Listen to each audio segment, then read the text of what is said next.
Cuando te empieza a doler la cabeza, tienes dos opciones: esperar a que pase o tomar una aspirina Advance, el alivio rápido para no perderte de nada. Gracias a la tecnología de su exclusiva fórmula microactiva, se desintegra más rápido para pasar menos tiempo en tu estómago y más tiempo aliviando tu dolor de cabeza. Aspirina Advance, alivio rápido, alivio a tiempo.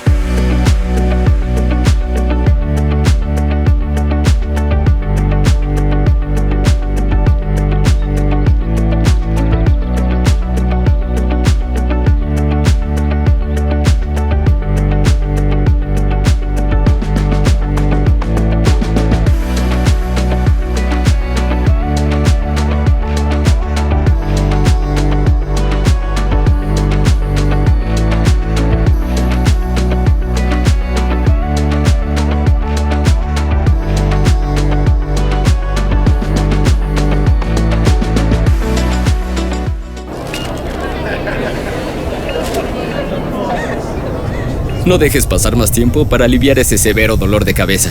Alívialo a tiempo con Cafeaspirina Forte. Aspirina más cafeína que potencializa el efecto analgésico para aliviar dolores fuertes de cabeza y migraña. Para un gran dolor, alivio a tiempo.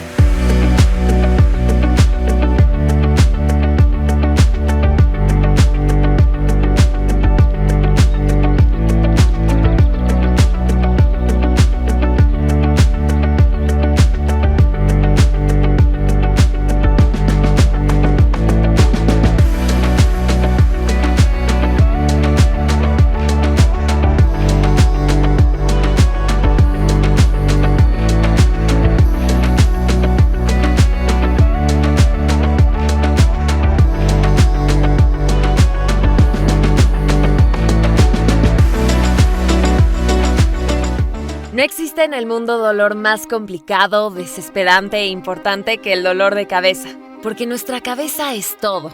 Puede dolernos una mano, un poco el cuello o la espalda, pero un dolor de cabeza, por más ligero que sea, necesita alivio inmediato.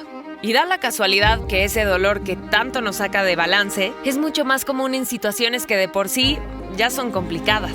Situaciones de estrés, depresión, de tensión. Situaciones en las que no podemos esperar a que el alivio llegue por sí solo. Aspirina. Aliviemos el dolor a tiempo.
Cuando te empieza a doler la cabeza, tienes dos opciones: esperar a que pase o tomar una aspirina Advance, el alivio rápido para no perderte de nada. Gracias a la tecnología de su exclusiva fórmula microactiva, se desintegra más rápido para pasar menos tiempo en tu estómago y más tiempo aliviando tu dolor de cabeza. Aspirina Advance, alivio rápido, alivio a tiempo.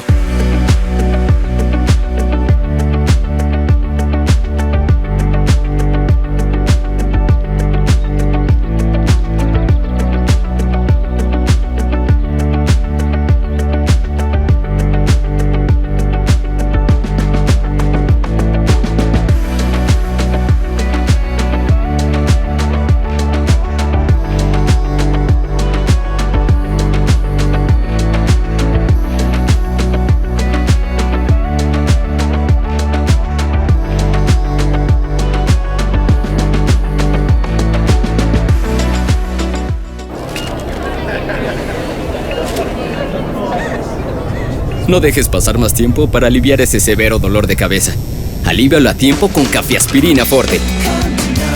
Aspirina más cafeína que potencializa el efecto analgésico para aliviar dolores fuertes de cabeza y migraña. Para un gran dolor, alivio a tiempo.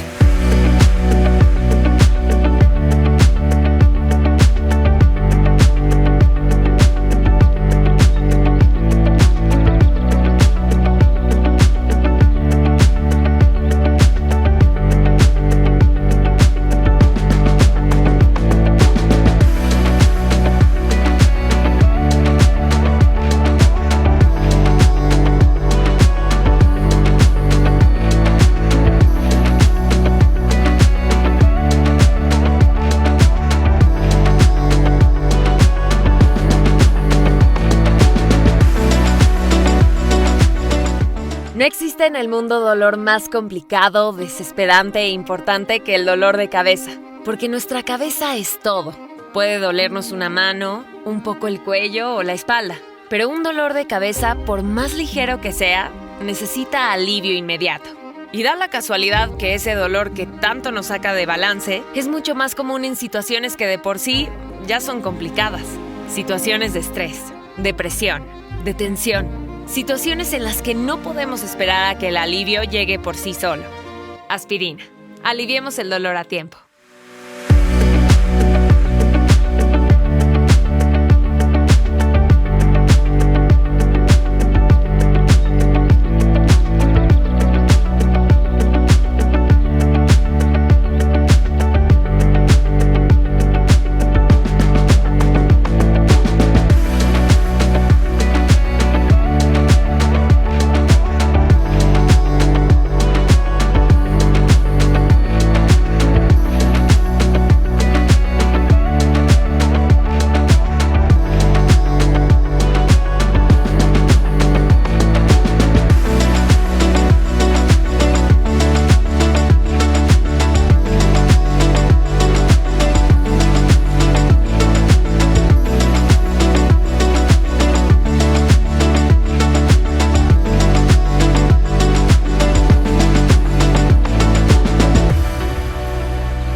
Hola, buenos días. Me da mucho gusto saludarlos, esperando se encuentren bien.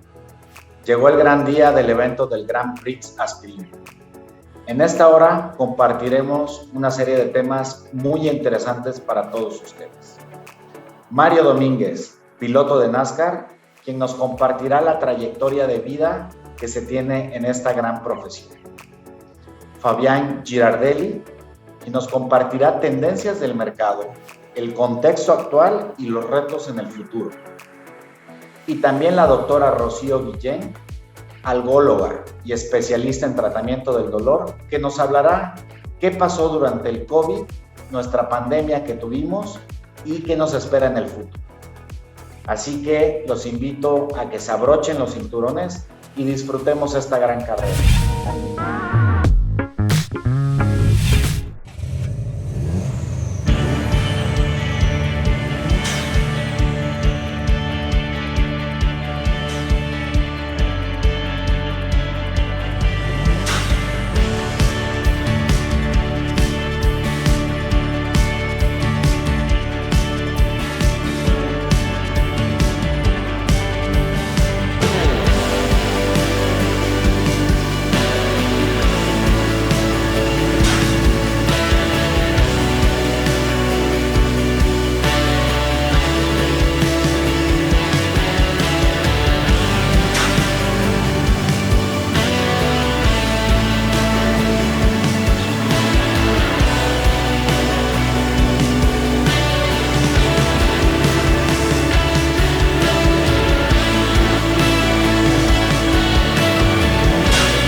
Hola, ¿qué tal? Muy buenos días, amigos de Aspirina. Espero que estén muy bien.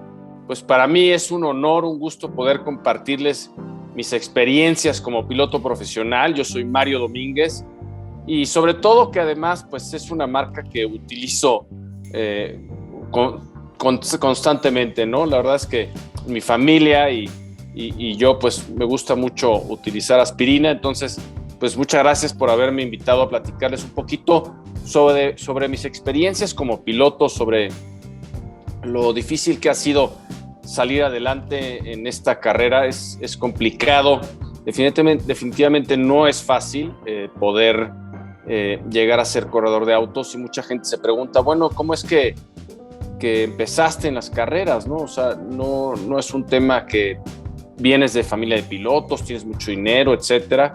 Y pues no, la verdad es que es algo que siempre pensé desde pequeño.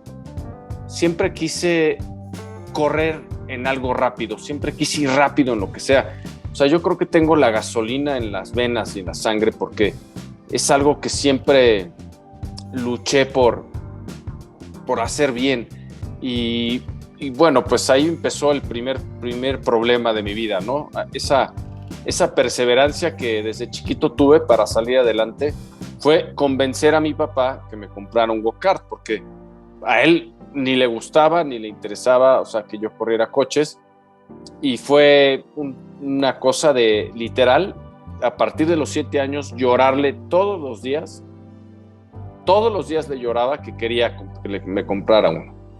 Finalmente, pues ya completamente desesperado, me llevó a la pista de go-karts de Cuernavaca, una pista que todavía existe. Me subí a un go-kart de los privados para probarlo, a ver si me gustaba, y la sensación fue indescriptible. O sea, al subirme a la 4ª curva pensé, esto es lo que quiero hacer el resto de mi vida. O sea, fue algo, el poder manejarlo y rápido, lo que sentí fue algo espectacular.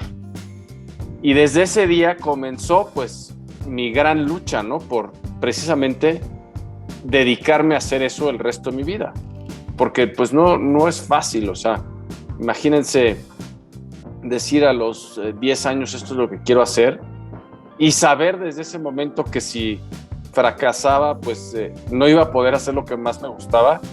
Creo que yo mismo me puse una presión bastante fuerte, pero pues a lo mejor eso fue lo que me llevó a ser exitoso. Corrí karts varios años. Ese mismo año quedé campeón nacional, entonces a mi papá ya le gustó mucho, ya me empezó a apoyar mucho. Creo que es muy importante, y siempre doy el consejo, que los familiares apoyen a sus familiares, a sus hijos, a sus primos, a sobrinos, etcétera, porque sin el apoyo de la familia no puedes lograr absolutamente nada. Es súper importante esto, que entre la familia nos apoyemos, ¿no? Para salir adelante. Creo que sin el apoyo de mi familia definitivamente no pude haber logrado nada.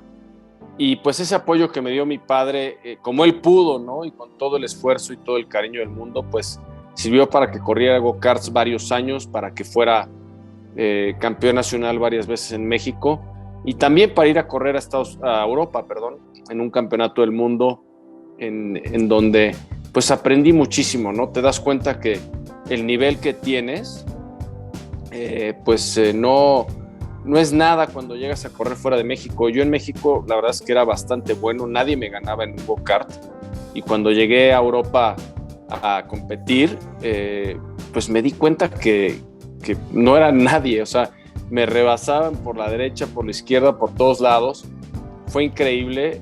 En una ocasión fue algo espectacular cómo me rebasaron, y era una piloto mujer, y esa mujer es ahora la mamá de Max Verstappen, que es el actual campeón de Fórmula 1, pilotaza. Esa chava pudo haber llegado a correr en Fórmula 1 sin problemas. Desafortunadamente no siguió su carrera, pero el nivel en Europa era fuertísimo.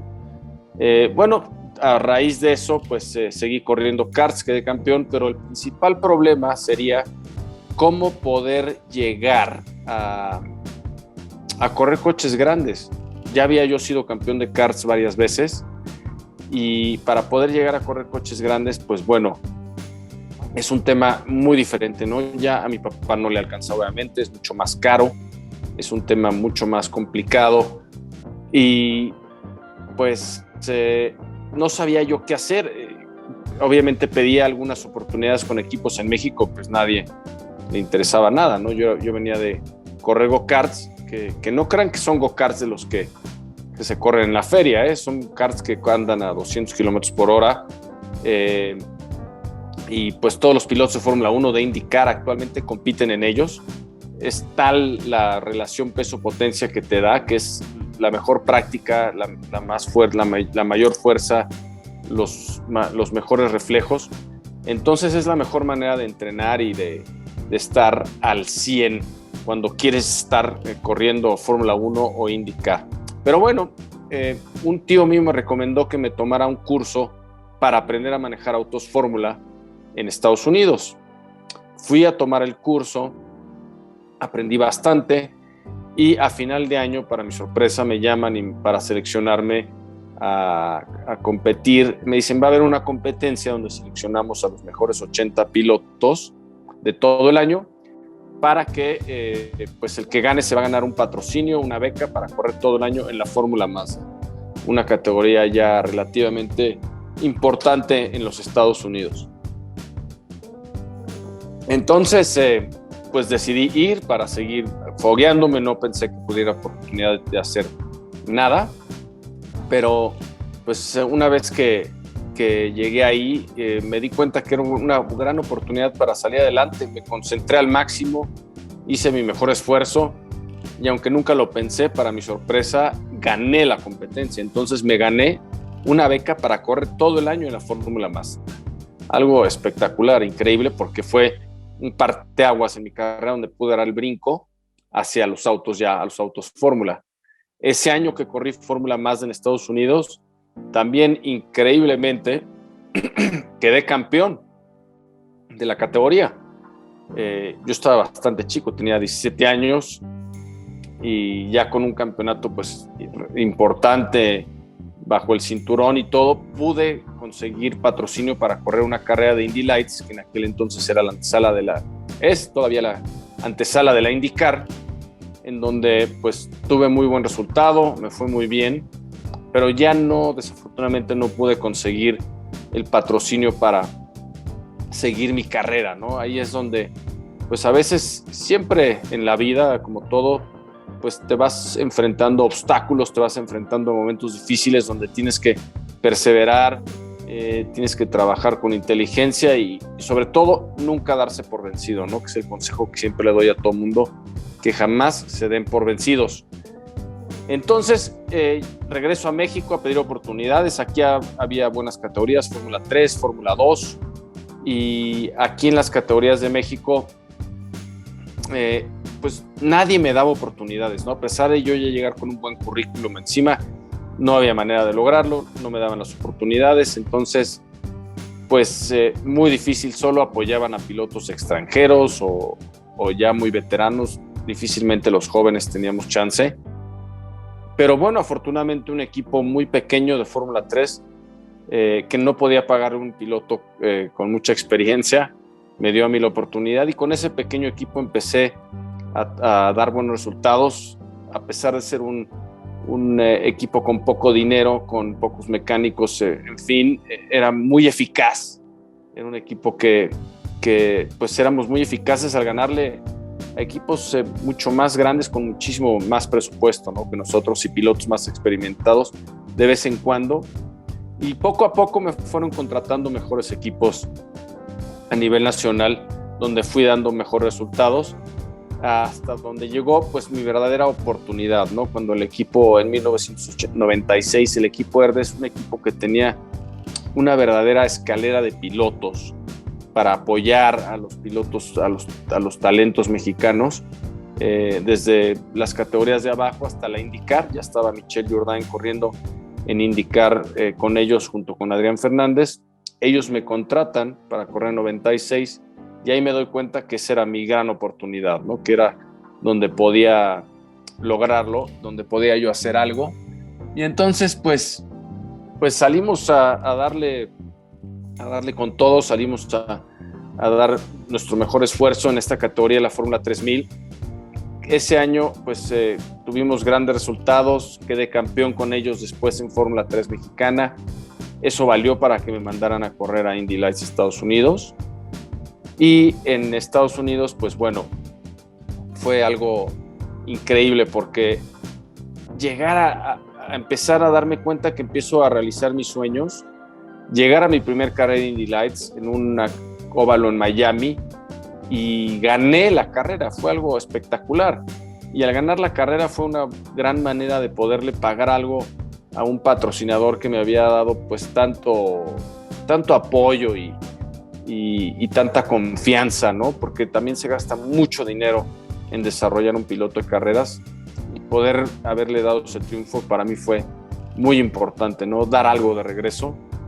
Seguí corriendo con ellos durante los próximos 3 años, en donde, pues bueno, tuvimos muy buenos resultados, pero mi gran meta era llegar a la IndyCar. La IndyCar es la categoría más rápida del mundo, es la categoría más importante en los Estados Unidos, es la categoría que era popular en México en aquel entonces. Ya llevaba Adrián Fernández corriendo varios años en la categoría con buenos resultados, estaba Michelle Jourdain.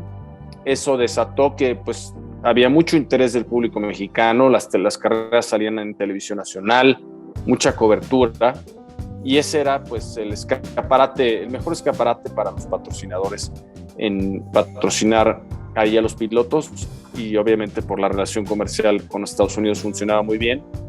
Ese era mi interés, esa era mi meta en aquel entonces, y en una prueba, por eso siempre digo que hay que llegar preparados. Hay que llegar preparados a cualquier lugar a donde vayas.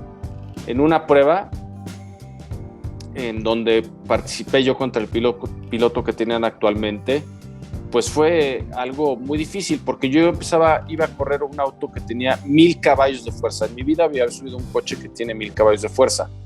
El coche que manejaba antes, que era el Indy Light, tenía 425, o sea, más del doble. Y para que tengan un ejemplo, un coche normal de calle, un Jetta, tiene alrededor de 150 caballos de fuerza, ¿no? Entonces, pues no es nada fácil subirse a un coche que tiene el doble de potencia e intentar dominarlo. Yo me preparé muy bien físicamente. Los pilotos tenemos que tener muy buena condición física.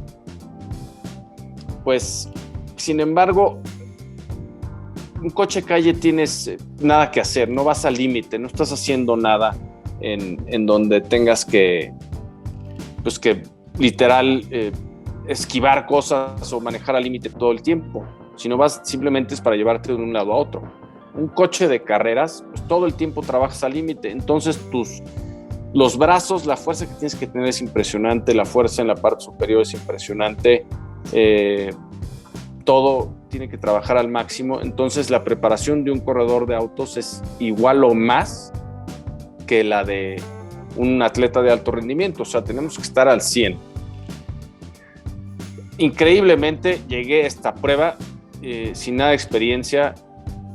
Cuando salí, aceleré, el coche se me fue, no lo pude controlar, fue algo que casi choco. Imagínense mi primera experiencia con el coche y pensé que todo estaba perdido, pero es ahí donde pues hay momentos importantes en la vida. Me concentré, dije vamos a hacer todo lo posible para hacer bien las cosas, ir aprendiendo, entendiendo el coche poco a poco, y a pesar de que solo era un día de pruebas contra el piloto experimentado, pues era lo único que tenía y había que dar el resultado.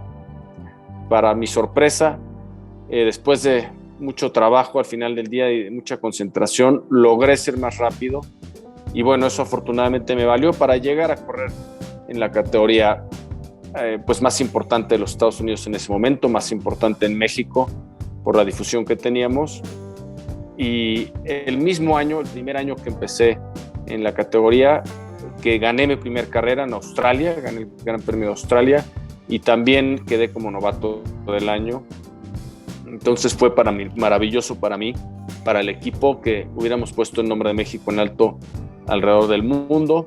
Al próximo año había el Gran Premio de México también, había más de 300,000 personas en el Autódromo Hermán Rodríguez, la locura. Llegamos a la carrera y a base de mucho trabajo, mucha concentración, mucha dedicación de todo el equipo, llegamos muy bien preparados y en esa carrera terminamos en el podium, algo insólito. Fui el primer mexicano en la historia en quedar en el podium en un evento internacional, en una carrera en México, y la verdad es que fue tal el festejo y tal la alegría de la gente que nos fuimos todos al Ángel a celebrar.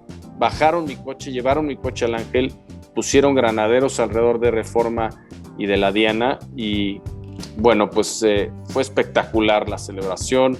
Llegó un momento en que pues ya la gente abarrotó todo y me quedé firmando autógrafos durante más de 3 horas arriba del tráiler, etcétera. Más de 15,000 personas fueron, así que fue algo increíble.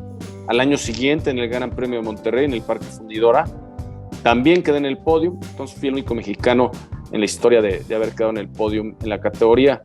Me preguntan, ¿por qué no te fuiste a Fórmula 1? Bueno, desafortunadamente en aquella época la Fórmula 1 no se veía en México, no había pilotos mexicanos, entonces muy poca gente la veían. Cuando yo hablaba con patrocinadores para que me apoyaran para correr en Fórmula 1, me decían, es que nadie ve Fórmula 1 en México, todos ven la Indy, hay 2 carreras, sale en televisión nacional, y yo les decía, bueno, no hay, la gente no la ve porque no hay un mexicano corriendo ahí, espérense que esté yo y la van a ver, ¿no? Pero bueno, ya vimos lo que pasó ahora con Checo Pérez, hoy en día que la Fórmula 1 está de moda. Al llegar él ahí, desató toda esta cadena de, pues que ahora hay carrera aquí, todo el mundo está pendiente en México, la gente le gusta mucho la categoría. Sin embargo, logré ser piloto de pruebas en Fórmula 1 con el equipo Jordan, algo fantástico para mí, algo que disfruté mucho, y a pesar de que no pude correr, bueno, pues sabemos que lo intentamos. Actualmente sigo corriendo en la Supercopa Mercedes alrededor de la República. Para los que no son de la Ciudad de México, pues también los invito, estén pendientes. Corremos en San Luis Potosí, en Puebla, en Querétaro, en Monterrey, en Guadalajara, Nuevo León, Monterrey, Guadalajara, Mérida, y obviamente pues están súper invitados. Sigo siempre, como siempre, luchando por ser el mejor, tratar de ser el más exitoso en lo que hago y de poner el nombre de México muy en alto. Así que muchas gracias por haberme escuchado el día de hoy. Para mí ha sido un gran honor platicar para una marca tan importante que utilizo tanto y que además me gusta tanto como es Aspirina. Les mando un fuerte abrazo y nuevamente cuídense mucho. Acuérdense siempre, luchen por sus sueños, nunca se den por vencidos, jamás. Un abrazote y que viva México.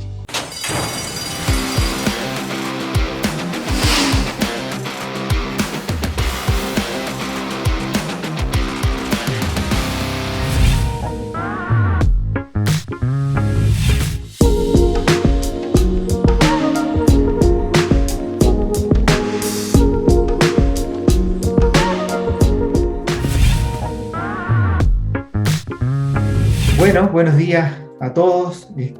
Gracias por la oportunidad que me dan de poder compartir con ustedes este tiempo. Gracias a Bayer, a Aspirina, por la oportunidad que nos dan de venir a contarles esta historia que les he traído el día de hoy. Y bueno, quiero yo hablarles hoy día a través de la información que tenemos en Kantar. La ponencia la hemos llamado Aprendiendo para seguir creciendo. Y de alguna forma lo que queremos reflejar es que venimos de 2 años totalmente atípicos, 2 años que nos ha tocado vivir un contexto totalmente excepcional, pero seguramente aprendimos cosas diferentes en este año y que esto nos permita ayudarnos a seguir creciendo en nuestros negocios, en todas nuestras iniciativas que tenemos en el mercado. Entonces quiero contarles esta historia en 15 minutos rápidamente sobre esto. Voy a pasar por 3 grandes ejes. El primero tiene que ver con eso, justamente los aprendizajes que tenemos, o grandes aprendizajes. Voy a mencionar solo 4 de ellos, del consumo masivo en el contexto de la pandemia, del COVID. Les quiero contar después de esto es que dentro de este contexto hay mercados, marcas, canales que crecieron, ¿no? A pesar de lo complejo que pudo haber sido. Y tomando estas 2 referencias vamos a terminar con justamente cómo vemos el futuro, donde obviamente hay desafíos que enfrentar justamente por todo lo vivido, ¿no? Lo primero entonces tiene que ver con los grandes aprendizajes que nos dejan estos 2 años de pandemia, estos 2 años de confinamiento.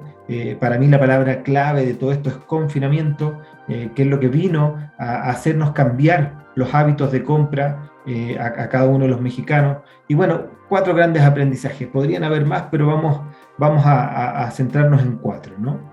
El primero tiene que ver con un incremento en las compras de consumo masivo histórico, especialmente de alimentos.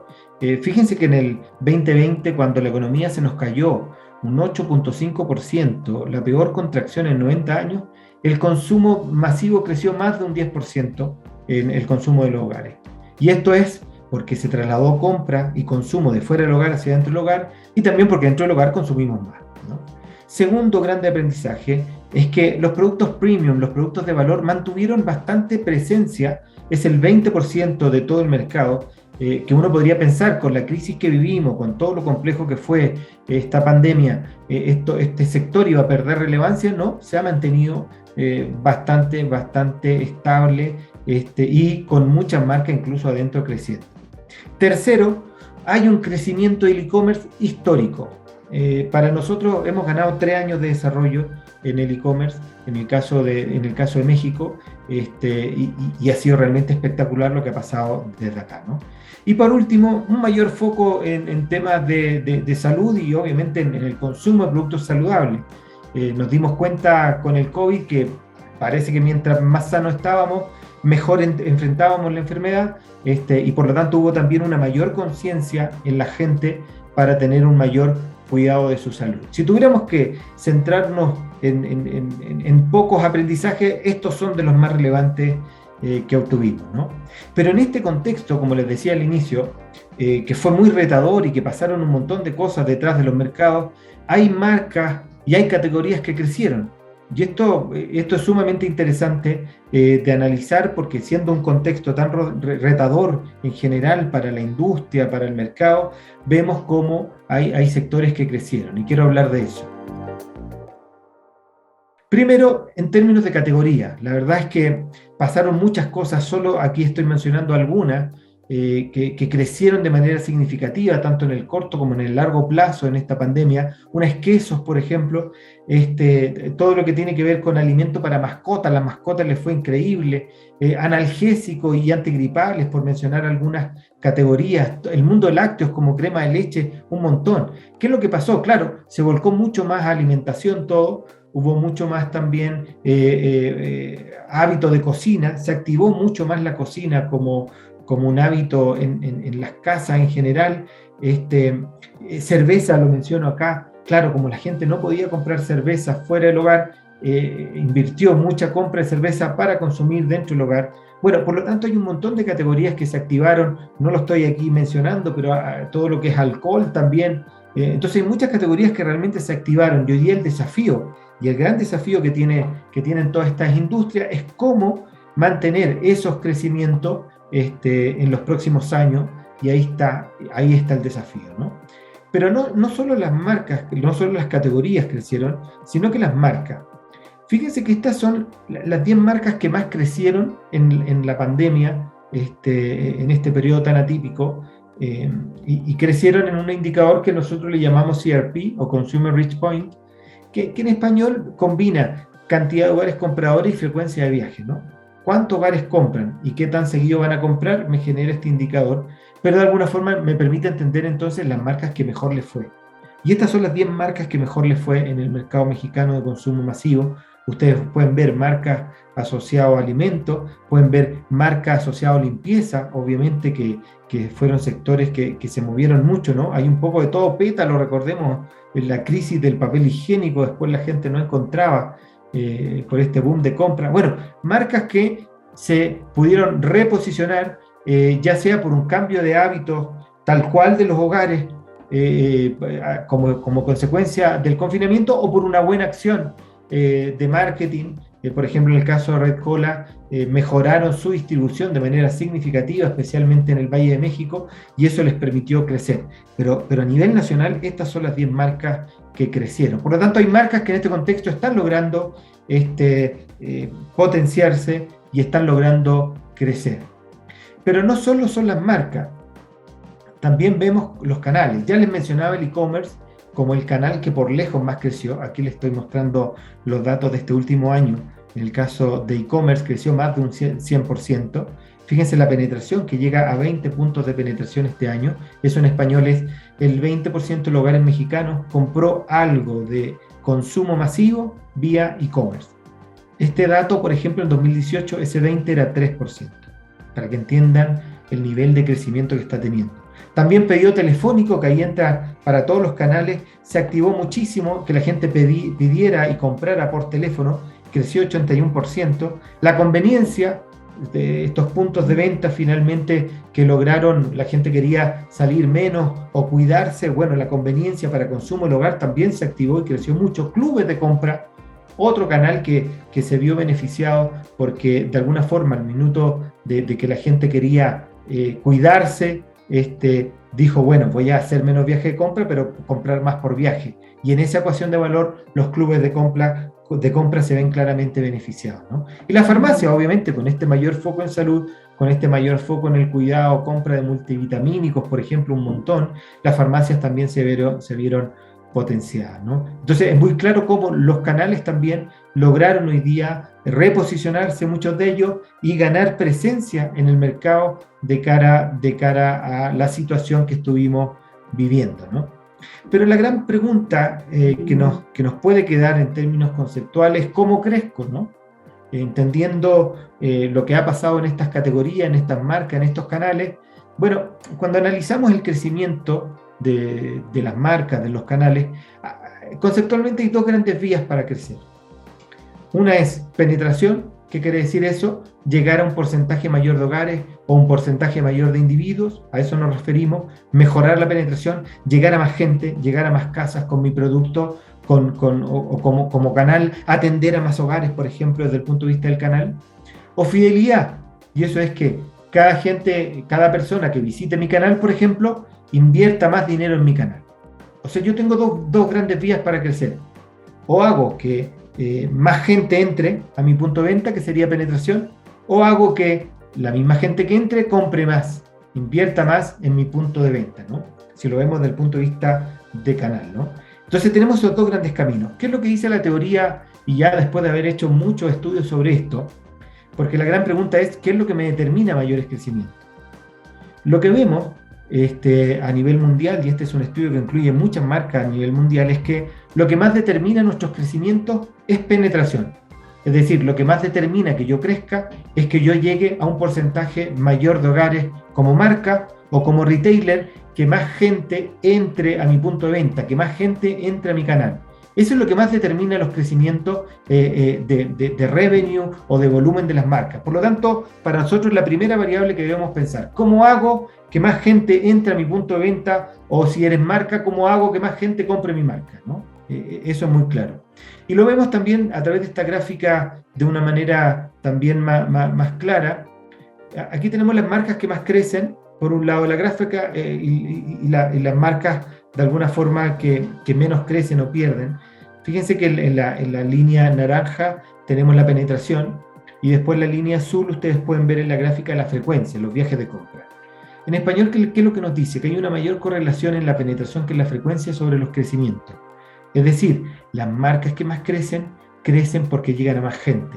Las marcas que más pierden market share o que más pierden presencia en el mercado pierden porque pierden principalmente hogares compradores. Por lo tanto, llegar a más hogares, llegar a más gente con nuestras marcas o con nuestros canales pasa a ser crítico para generar mayores crecimientos en el futuro de nuestros negocios, ¿no? Y entonces ahora justo entremos a analizar el futuro, porque en este contexto ya vimos lo que aprendimos, ya vimos cómo crecer y que hay marcas que consiguieron crecer, y dentro de esto, bueno, analicemos el futuro porque sabemos que hay riesgos, hay oportunidades, y yo quiero hacer énfasis ahora en 5 desafíos que tenemos al menos en el corto plazo importantes, ¿no?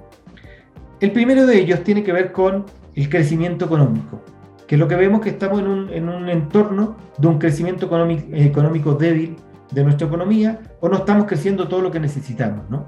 Sabemos que para que el país mejore sus niveles o baje sus niveles de pobreza, digamos, tenemos que crecer más de un 5% por varios años.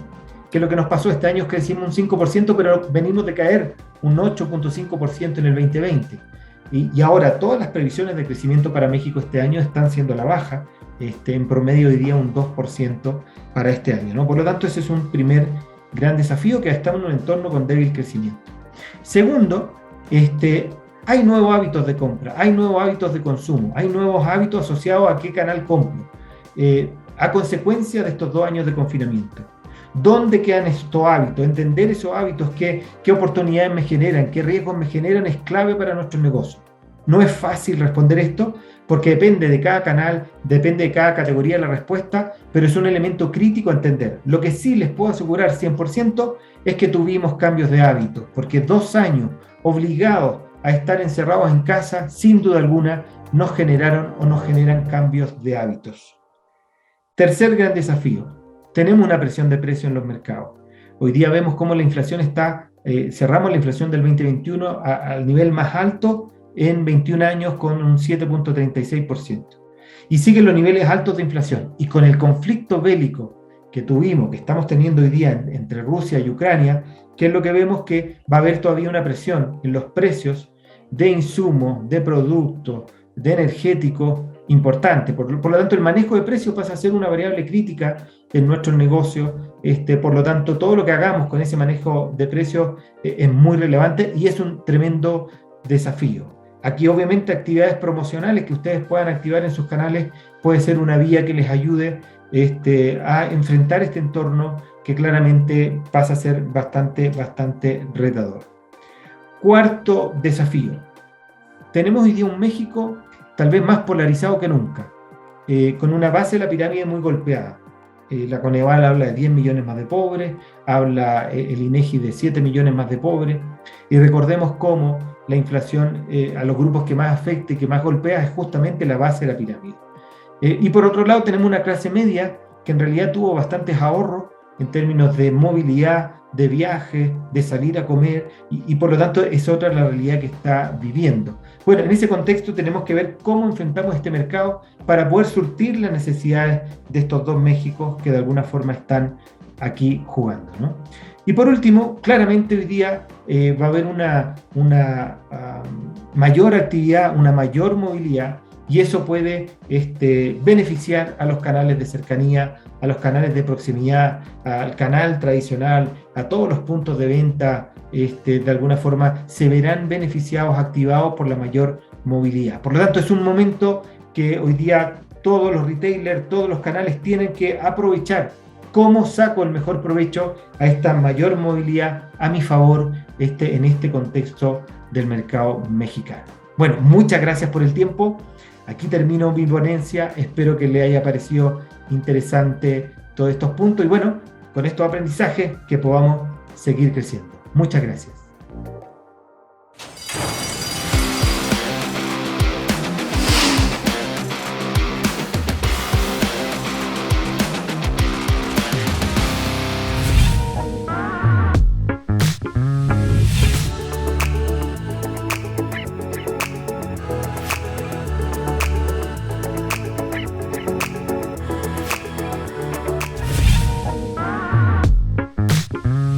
Buenos días, me presento con ustedes. Soy la doctora Rocío Guillén Núñez, anestesióloga, algóloga, paliativista e intervencionista, y el día de hoy platicaremos sobre cefaleas en tiempos de COVID.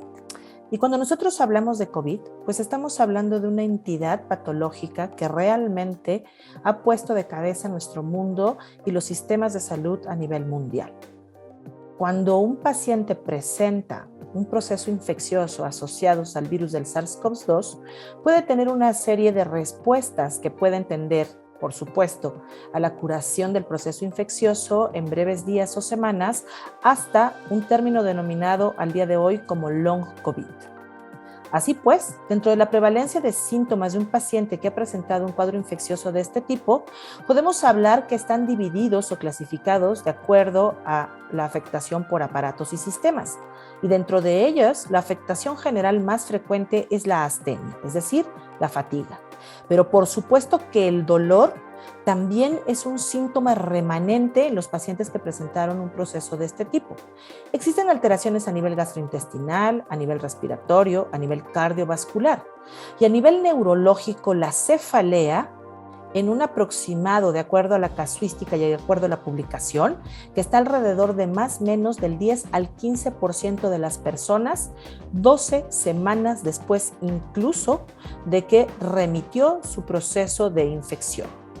Esta es una publicación muy interesante que se hizo en la revista Acta Neurológica Colombiana, que fue publicado a finales de 2020, donde se habla de cuál es la clasificación que se puede tomar al día de hoy para identificar el dolor de cabeza, es decir, la cefalea, en la era COVID.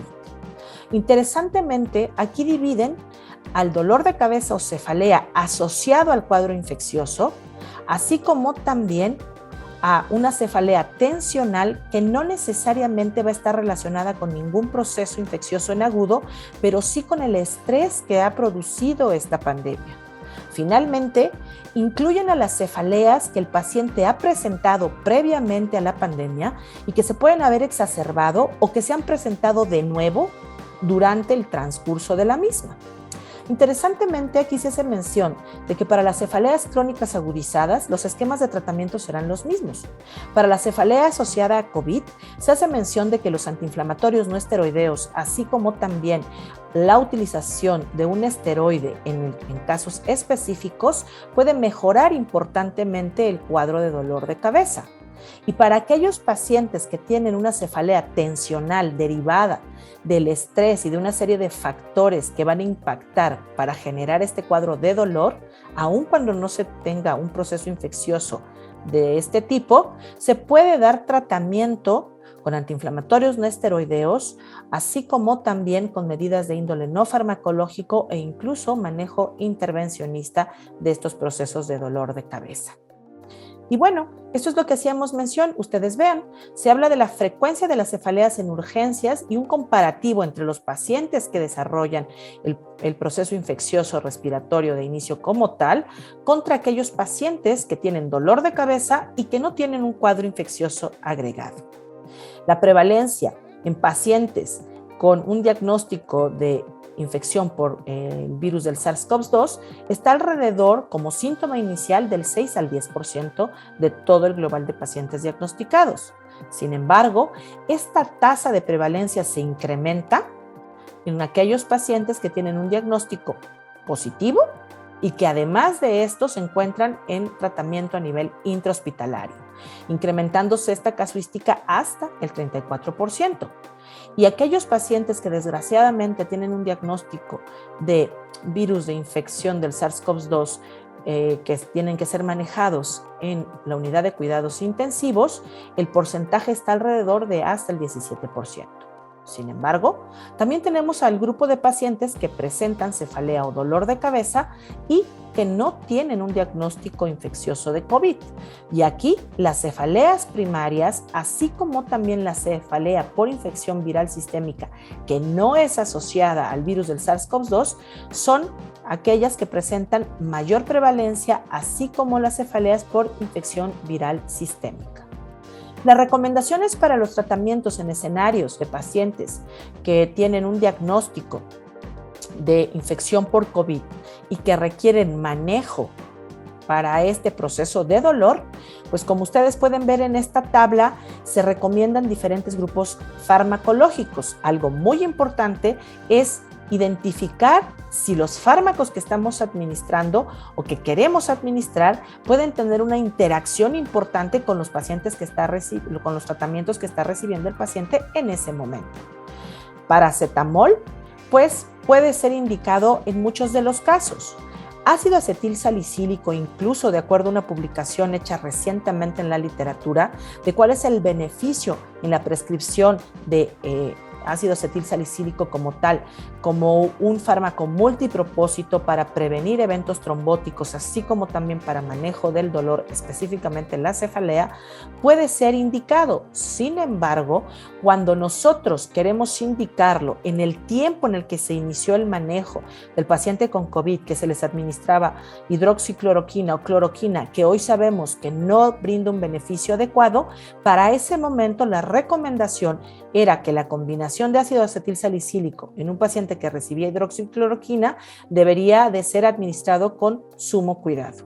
Al día de hoy esto ha quedado un poco atrás en el entendido de que dentro de la terapéutica habitual para los pacientes con COVID no está recomendada la utilización de hidroxicloroquina o de cloroquina.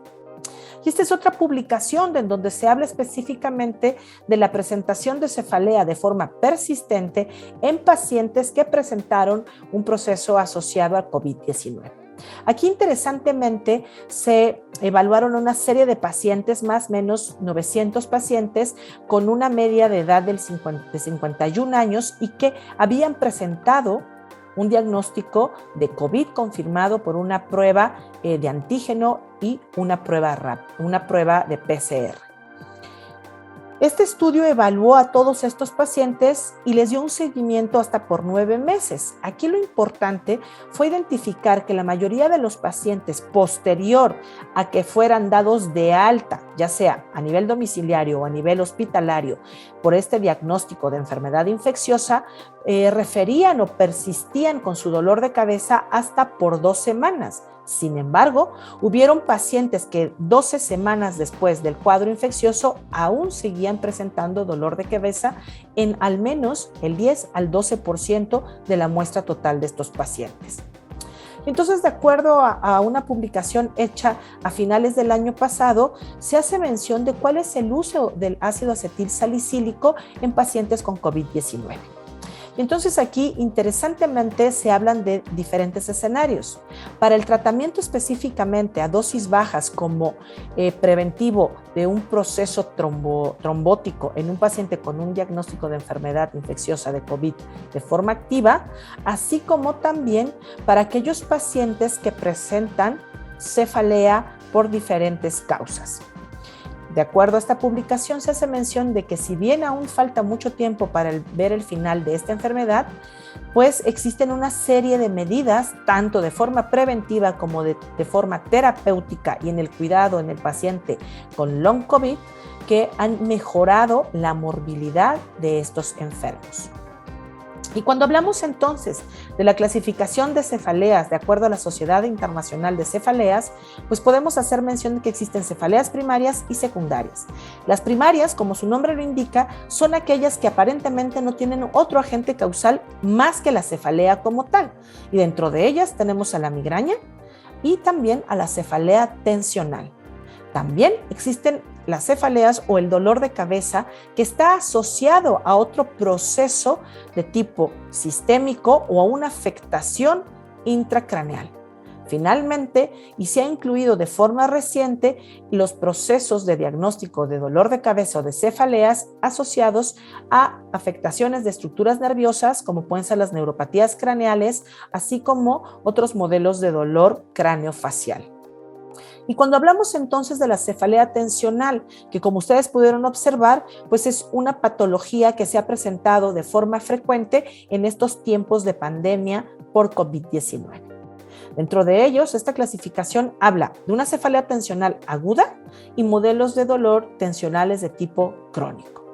Hablamos de cefaleas tensionales agudas o de tipo episódico, que puede ser frecuente cuando se presenta de 1 a 14 días al mes en la vida de una persona, la persona que lo padece, o bien infrecuente cuando se presenta en menos o un día máximo al mes, refiriendo este cuadro de dolor.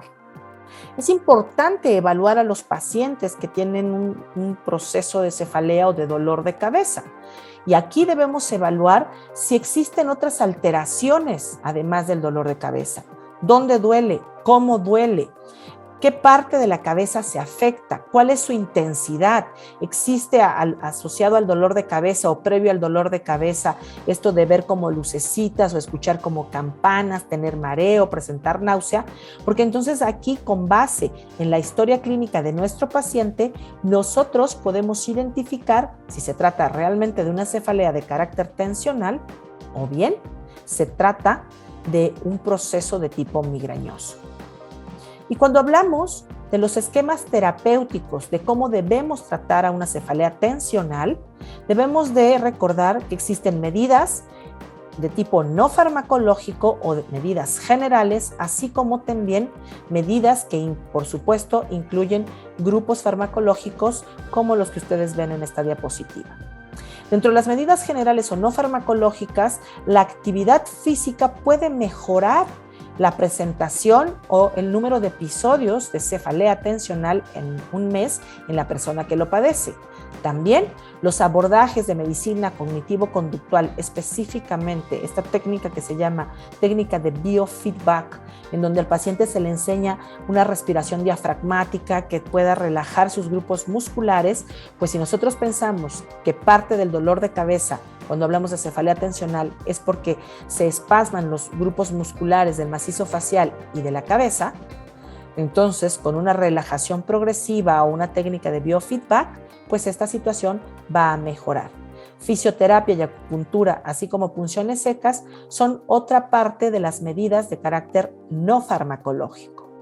Y por supuesto, cuando hablamos de las medidas farmacológicas con relación a una cefalea de tipo agudo, tensional o de tipo episódico, la utilización de antiinflamatorios no esteroideos como el ácido acetil salicílico en un rango de dosis de 500 a 1000 miligramos incluso puede ser de mucha utilidad para contrarrestar o abolir un episodio de dolor de tipo tensional. Ibuprofeno también ha sido recomendado como una alternativa a un antiinflamatorio no esteroideo. Analgésicos simples se pueden combinar a ácido acetil salicílico o a cualquier otro antiinflamatorio no esteroideo.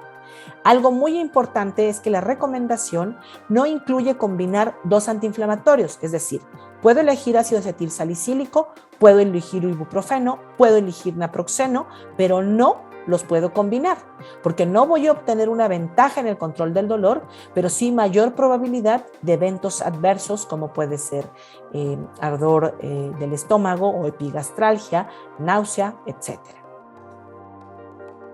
Y este es un estudio que habla específicamente de esta nueva presentación que es en tabletas de liberación rápida y que tiene un doble mecanismo.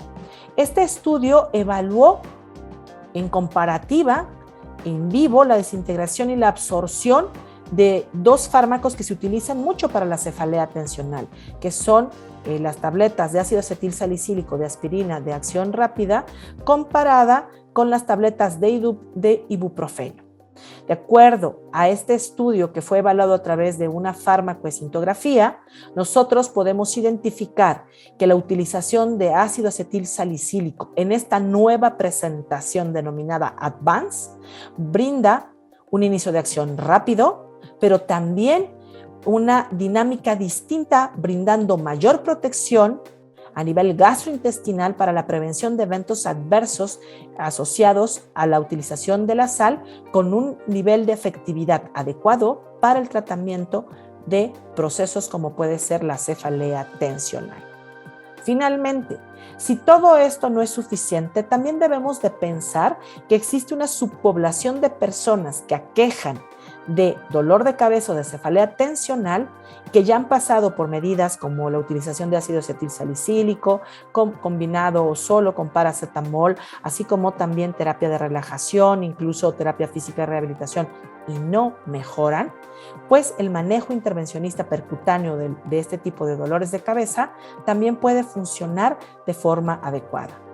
La utilización de la estimulación eléctrica transcraneal, la infiltración de puntos gatillos, la utilización incluso de toxina botulínica en pacientes bien seleccionados puede ser una buena alternativa para cortar el círculo vicioso en la presentación de la cefalea tensional.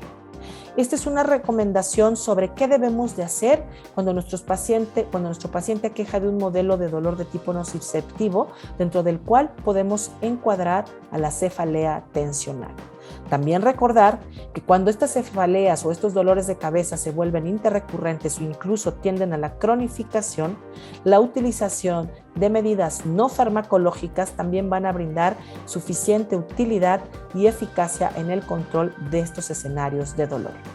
Desde el punto de vista de manejo farmacológico del dolor crónico, como el caso de una cefalea interrecurrente o de tipo crónico, va a depender específicamente del estado de salud global del paciente. Para concluir entonces, cuando nosotros hablamos de la cefalea tensional en tiempos de COVID, pues ustedes pudieron ver que existen diferentes escenarios. Recordar que el abordaje diagnóstico es fundamental para poder implementar el tratamiento más adecuado para ese paciente.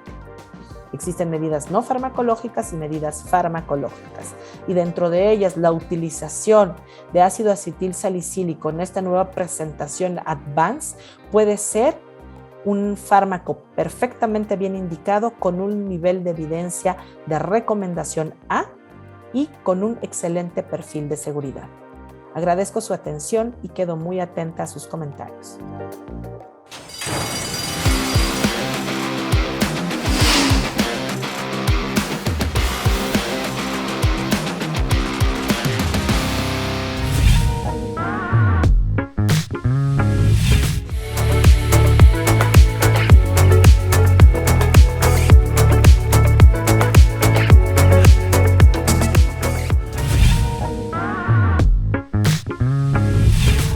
Muchas gracias a la doctora Guillén por esta valiosa información acerca del funcionamiento de aspirina, a Fabián por la valiosa información también acerca de nuestro shopper y las tendencias de mercado, y a Mario por compartirnos esta inspiradora experiencia de vida.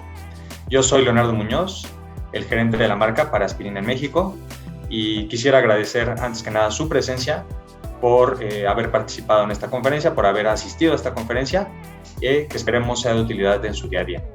También quisiera agradecer al equipo comercial por haber extendido esta invitación a todos ustedes, y finalmente agradecer a Santiago y a Marisol de nuestro equipo de Trade Marketing por sus valiosas aportaciones para que este evento se llevara a cabo. Finalmente, y antes de despedirme, quisiera dar alguna información que seguramente será muy importante para aquellos que ingresaron a la plataforma y tienen acceso a la trivia del evento. Antes que nada, dejar claro que después de más de 120 años estamos seguros que aspirina es una opción confiable, segura, versátil, para aliviar diferentes tipos de dolor, y que además nos brinda otros beneficios como son el alivio de la fiebre y la inflamación. Adicional a esto, mencionar que contamos con un portafolio que nos brinda una gran presencia en el punto de venta, con presentaciones como aspirina regular, aspirina efervescente y Advance, esta última que actúa incluso hasta 2 veces más rápido que aspirina regular y es más suave con el estómago, y nuestras combinaciones con cafeína como son cafeaspirina y cafeaspirina forte, la cual está indicada para la migraña y para estimular la energía. Y bueno, ahora sí me despido, espero volvamos a vernos pronto y hasta luego. Gracias.